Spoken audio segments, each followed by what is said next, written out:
For 300 years, the Veridian Collective had ruled the galactic arm with unchallenged superiority. Their fleet numbered in the thousands. Their weapons could terraform planets into dust.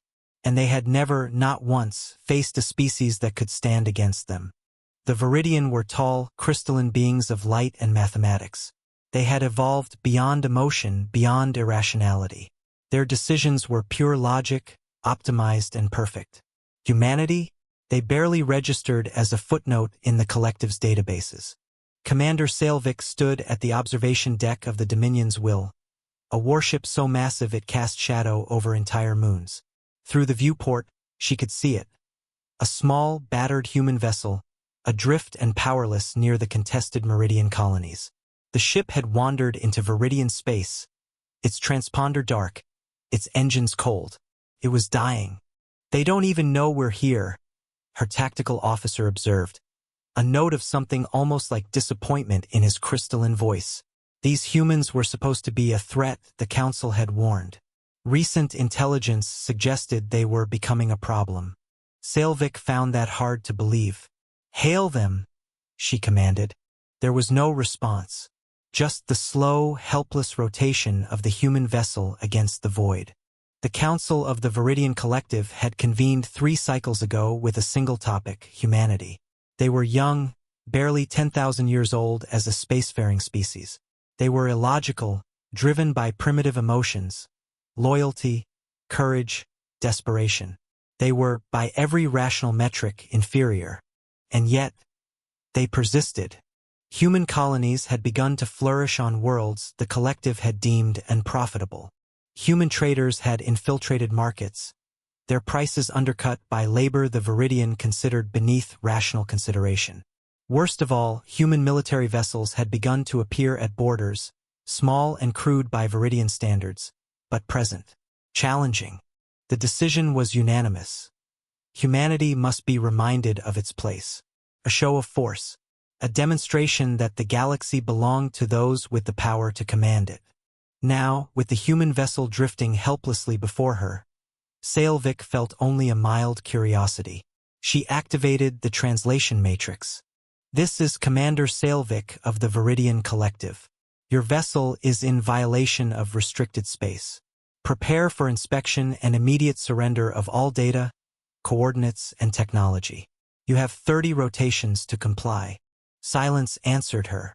She leaned forward slightly, a gesture that in her species denoted interest. "Increase the deadline. Give them 10. In the depths of the USS Endeavour, Captain James Chen sat in the dark, listening to his ship die. The reactor had failed 6 hours ago. The cloaking system, humanity's greatest strategic advantage, purchased at an astronomical price from traders who didn't ask questions, had burned out in the same cascade. Their distress beacon was smashed. Their engines were a tomb of frozen coolant. He had a crew of 240 souls, and he had no way to save them. He had heard the hail, heard the demand, heard the 10 rotation countdown that had begun. The Veridian didn't negotiate. Everyone knew that. They had sterilized entire colonies that had merely questioned their authority. A show of force, the humans called it. Genocide in the language of tactical efficiency. James moved through the corridors of his ship, and his people watched him. Engineers with burned hands. Medics with no patience left to save.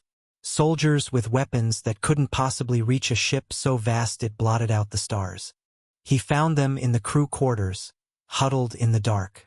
Parents writing messages on the walls. Children asking if rescue was coming. Young people, most of them under 30, who had volunteered for a mission to expand human territory. They had believed in something, believed in a future. He stood at the threshold of the quarters and looked at their faces. And he made a decision. "Listen to me," he said, his voice steady. "We are not surrendering." A young ensign, hardly 20, spoke up. "Captain, our weapons are." "Not our advantage," James finished. "But our minds are. Our will is. Our ability to choose hope when hope makes no logical sense." He paused. "I'm going to restore partial power. Manual systems only. And we are going to do something the Veridian have never encountered before. The countdown reached 3 rotations. Still nothing from the human vessel. No surrender codes. No desperate pleas. Sael'vik found herself checking the instruments repeatedly, an action that would have been inefficient for any of her people to point out. The human ship remained silent, drifting, appearing ever more pathetic against the Veridians' overwhelming presence. Then something changed. The ship's lights came on, faint, dim, clearly powered by backup systems. And on an open frequency, unencrypted, a human voice spoke. Not frantic, not begging, calm, deliberate.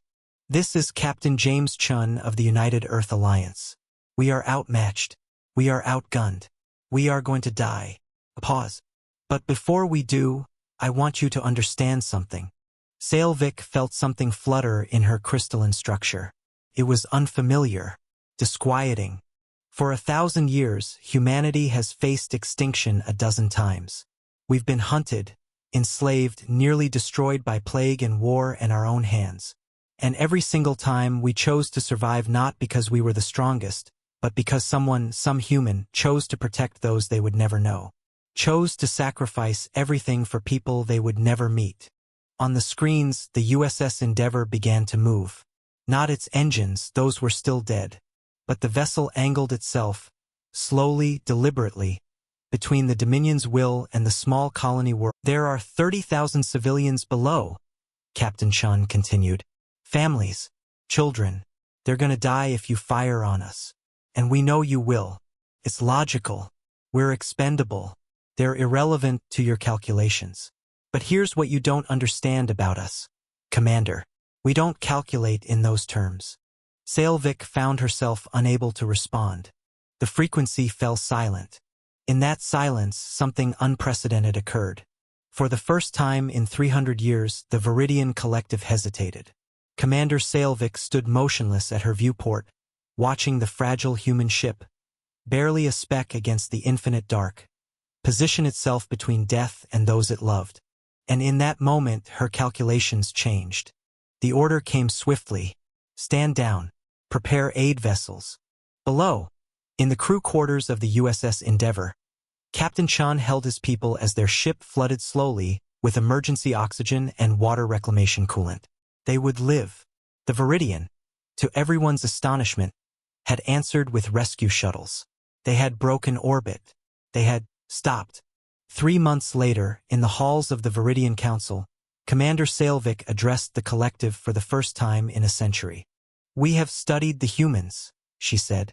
"We have sought to understand them through all logical frameworks. And I have concluded that our understanding was incomplete.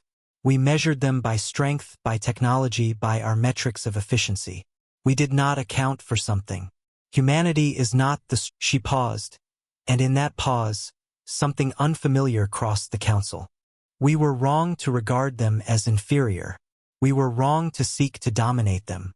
And I propose a new directive. Humanity is no longer a threat to be contained.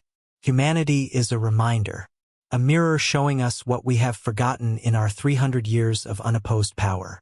Humanity teaches us that strength without compassion is hollow, that empires crumble, but the bonds between those who would die for each other, those are eternal."